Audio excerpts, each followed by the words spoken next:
بخاری اور مسلم دونوں میں حدیث ہے، انس بن مالک کہتے ہیں میں نے آج تک کوئی ہاتھ ایسا نہیں چھوا جیسا کہ نبی علیہ السلام کا مبارک ہاتھ تھا.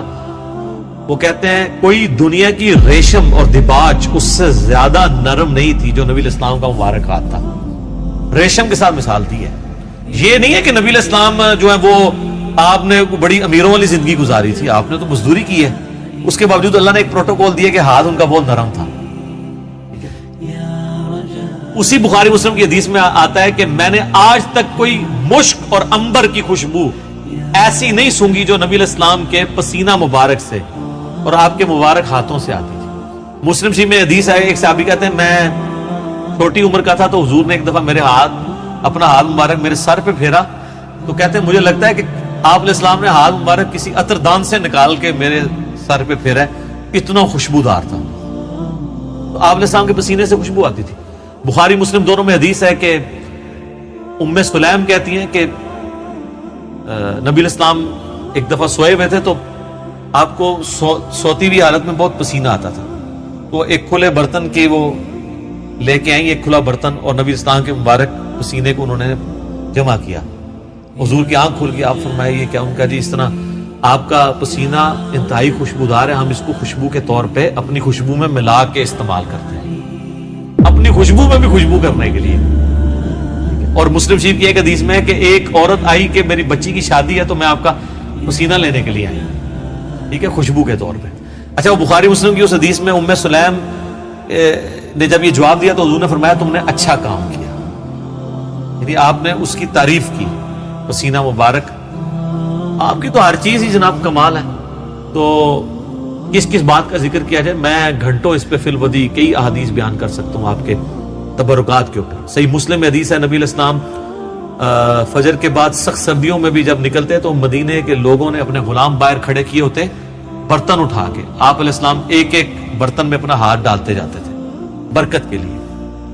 بخاری مسلم میں کتنی حدیثیں ہیں کہ نبی علیہ السلام وضو کر کے جب فارغ ہوتے تھے تو صحابہ کرام آپ کے وضو کا پانی اپنے چہرے پہ ملتے تھے. وہ ایک تشت میں آپ کو وضو کروایا جاتا تھا نا ایک برتن کے اندر، اس سے، اور جس کو نہیں ملتا تھا وہ دوسرے سے لے کے مال لیتا تھا برکت کے لیے. ظاہر ہے وہ تو برکت ہی ہے. یہ تو چھوڑ دیں تھوک مبارک کی کیا برکت ہے.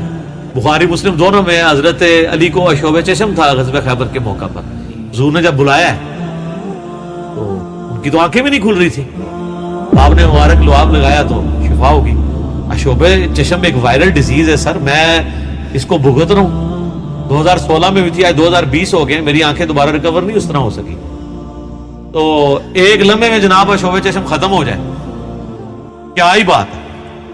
پھر آپ نے مبارک ہاتھوں سے زیرہ باندھ کے تو خیبر کے لیے روانہ کیا، آپ کی مبارک تھوک کی برکت. اس طرح بخاری مسلم میں کئی احادیث ہیں کہ آپ نے اپنا لعاب دہن کسی کنویں میں ڈالا ہے، پانی اوپر آ گیا. کھانے میں ڈالا ہے، کھانا 10 بندوں کا تھا 300 بندوں نے کھا لیا ہے اور اتنے کا اتنا ہے، کام ہی نہیں ہو رہا.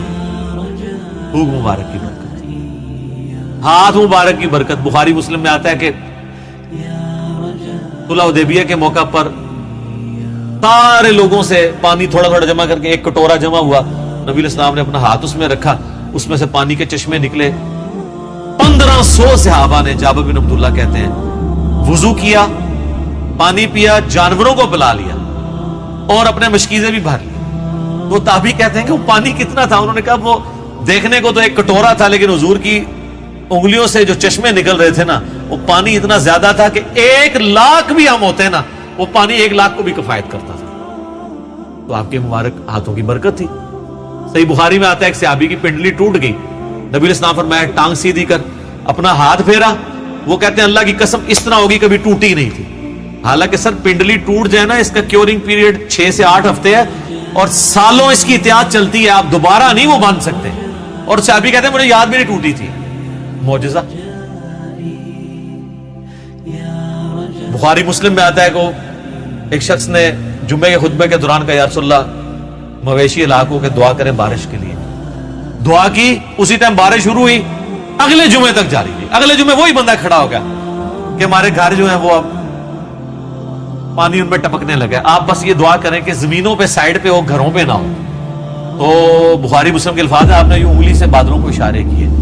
سر اب جن صحابہ نے یہ منظر دیکھا ہوا تھا, صحیح بخاری میں آتا ہے, ابن مسعود کہتے ہیں ہم حضور کے ساتھ کھانا کھاتے تھے, ہم اس کھانے کے نوالوں میں سے تسبیح کی آواز سنتے تھے. یہ تو برکات آپ کی تھی.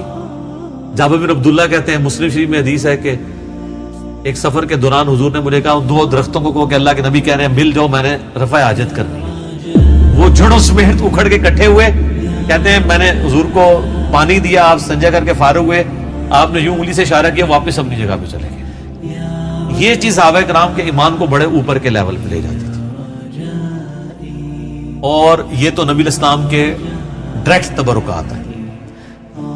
آپ کے بال مبارک جو آپ سے ٹوٹ کے الگ ہو چکے ہیں, ان کی برکات بھی آپ سنیں.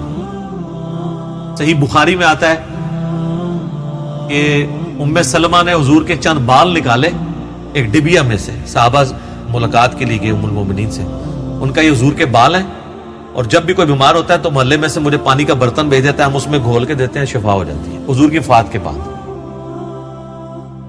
اور بال مبارک تو پھر بھی جسم کا حصہ ہے, کرتا مبارک تو جسم کا حصہ بھی نہیں ہے, یہ تو الگ سے ایک چیز ہے نا. صحیح مسلم میں ہے کہ سروانی تیالسی جبہ اسما ابن بنت ابی بکر نے حضرت عائشہ کی بڑی بہن نے نکالا اور کہا یہ رسول اللہ کا کرتا ہے, جس کے اوپر یہاں پہ گوٹ بھی لگی ہوئی تھی, کالے کلر کا تھا. بائی چانس آج میں نے بھی کالا کپڑے پہنے, یہ سنت ہے.